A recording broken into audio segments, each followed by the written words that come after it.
Next topic हमारे पास goal of the psychology है, जो कि बहुत ज़्यादा इम्पोर्टेंट है। और गोल ऑफ साइकोलॉजी का ताल्लुक रिसर्च से होता है कि मतलब जब साइकोलॉजिस्ट थॉट्स, इमोशन और बिहेवियर को अंडरस्टैंड कर रहे होते हैं तो बेसिकली उनका मकसद क्या होता है या वो किस चीज़ की तलाश में होते हैं। तो जो एम ऑफ द साइकोलॉजिस्ट हैं ड्यूरिंग रिसर्च के वो थॉट्स, इमोशंस और बिहेवियर में क्या ढूंढना चाहते हैं, बेसिकली उनको हम कहते हैं गोल्स ऑफ साइकोलॉजी। साइकोलॉजी के 4 गोल्स हैं, 4 मेन गोल्स हैं। पहला गोल्स है डिस्क्रिप्शन, दूसरा है एक्सप्लेनेशन, तीसरा है प्रिडिक्शन और चौथा है कंट्रोल, जिसको हम चेंज या मॉडिफिकेशन के नाम से भी जानते हैं। अब हम one by one in goals को डिस्कस करेंगे। पहले नंबर पर डिस्क्रिप्शन आ जाता है। डिस्क्रिप्शन एक ऐसा गोल है जिसमें सिर्फ और सिर्फ हम मेंटल प्रोसेसेस और बिहेवियर को आइडेंटिफाई करते हैं और क्लासिफाई करते हैं। मतलब सिर्फ इसमें आइडेंटिफाई होते हैं और क्लासिफाई होती है कि बिहेवियर क्या है, मेंटल प्रोसेस क्या है। मतलब यहाँ पर हम व्हाट के साथ काम करते हैं, द वर्ड व्हाट, क्या। हम देखते हैं कि हमारे अंदर कौन कौन से मेंटल प्रोसेस मौजूद हैं, हम उनको आइडेंटिफाई करते हैं, उनको क्लासिफाई करते हैं। मिसाल के तौर पर डिस्क्रिप्शन के गोल की वजह से हमें पता चला है कि हमारे मेंटल प्रोसेसेस में थिंकिंग, मेमोरी, अंडरस्टैंडिंग, इंटेलिजेंस वगैरह या परसेप्शन वगैरह शामिल होते हैं। तो description is all about identifying and classifying mental processes and behaviour. इसकी एक डेली लाइफ से एग्जांपल ले लेते हैं कि अगर हमने किसी चीज को डिस्क्राइब करना है तो किस तरह से करेंगे। तो अगर आप एक टीचर हैं और आपको एक क्लास में भेज दिया जाता है और कहा जाता है कि देखें वहां पर जो बच्चों की ड्रेसिंग है, जो बच्चों का पहनावा है, वो किस तरह का है।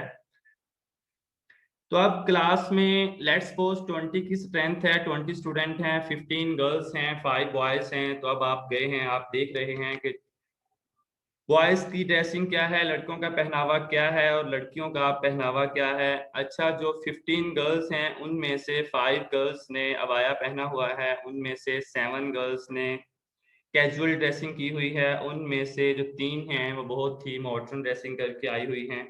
इसी तरह जो 5 बॉयज हैं उनमें से 2 ने कुकर स्टाइल बनाया हुआ है, मतलब स्पाइक वगैरह बनाए हुए हैं, और जो एक है उसने सिंपल सलवार कमीज पहनी हुई है।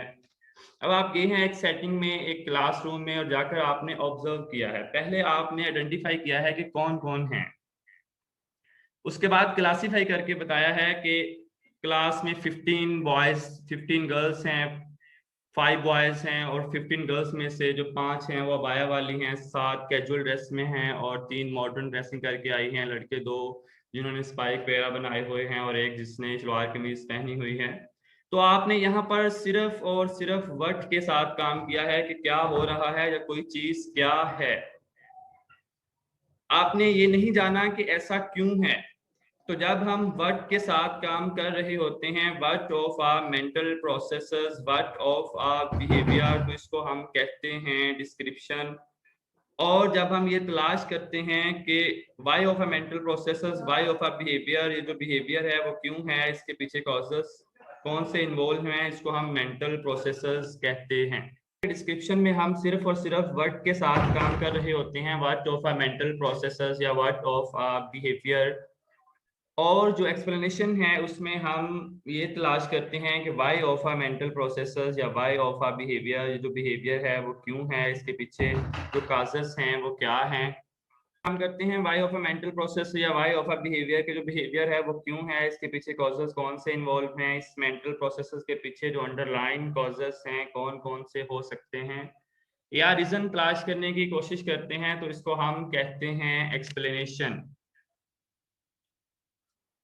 अगर डेली लाइफ की एग्जांपल पर आते हैं, तो अब आपने ये जानना शुरू किया या बच्चों के इंटरव्यूज करना शुरू कर दिए ये जानने के लिए कि जो 5 गर्ल्स अबाया क्यों पहनती हैं और 2 बॉयज ने कुकर स्टाइल या स्पाइक वगैरह क्यों बनाए हुए हैं, एक जो है वो सलवार कमीज में क्यों आया है, तो जो 3 हैं वो मॉडर्न ड्रेसअप होकर क्यों आती हैं। तो इसको हम कहेंगे एक्सप्लेनेशन। तो description is all about what and explanation is all about why. और व्हाई बोलें तो कॉजेस या रीजंस। तो जब हम एक्सप्लेनेशन की बात करें तो हमारे सामने एक बहुत बड़ी डिबेट आती है जिसको हम नेचर वर्सेस नर्चर डिबेट भी कहते हैं। नेचर बोलें तो हमारे जीन्स, हमारे बायोलॉजिकल फैक्टर्स, और नर्चर बोलें तो हमारा एनवायरनमेंट या जो हमारे सर्कमस्टांसेस होते हैं। तो जब हम किसी मेंटल प्रोसेसेस या बिहेवियर को एक्सप्लेन कर रहे होते हैं तो हम उसकी रीज़न तलाश करने की कोशिश करते हैं, या इसकी रीज़न तलाश कर रहे होते हैं, या उसकी कॉज तलाश कर रहे होते हैं। तो हम ये देख रहे होते हैं कि इसमें जो जेनेटिक फैक्टर्स हैं या जो बायोलॉजिकल या न्यूरोलॉजिकल फैक्टर्स हैं वो कौन से इन्वॉल्व हैं, और एनवायरमेंटल फैक्टर्स कौन कौन से इन्वॉल्व हैं। आज साइकोलॉजिस्ट का कंसर्न है कि चाहे नेचर हो या नर्चर हो, दोनों ही इंसान के मेंटल प्रोसेसेस और बिहेवियर पर असरअंदाज होते हैं। मिसाल के तौर पर अगर हम मेल की बात करें तो वो ज़्यादा अग्रेसिव होते हैं। क्योंकि उनमें टेस्टोस्टेरोन की मकदार ज़्यादा होती है। ये एक नेचर इफेक्ट है, क्योंकि उनमें हार्मोन की मकदार ज़्यादा हुई रिलीज, तो ये एक बायोलॉजिकल फैक्टर है।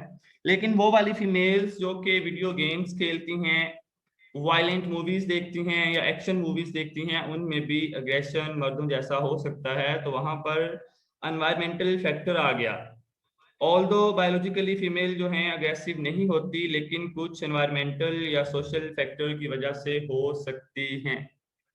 नेक्स्ट थर्ड गोल हमारे पास जो आता है वो है प्रिडिक्शन। प्रिडिक्शन का मतलब होता है what will happen in the future, के फ्यूचर में क्या होगा। मतलब जिस चीज को हम अभी स्टडी कर रहे हैं उस चीज की फ्यूचर में क्या हालत होगी, उसकी क्या फॉर्म होगी, क्या शेप होगी। मिसाल के तौर पर आपने एक डिसऑर्डर को आइडेंटिफाई किया, तो आपने आइडेंटिफाई किया, ये डिस्क्रिप्शन में आएगा आइडेंटिफिकेशन। इसके बाद आपने उसकी कॉजेस तलाश किए जो कि एक्सप्लेनेशन में आएगा। उसके बाद आपने ये जानना शुरू किया कि अभी इसकी प्रेवलेंस ये है, ये इंसिडेंस है। फिर एस्टिमेट लगाना शुरू कर दिया कि अगले 10 या 20 सालों में ये कहाँ तक होगी। तो इसका मतलब आप प्रिडिक्ट कर रहे हैं।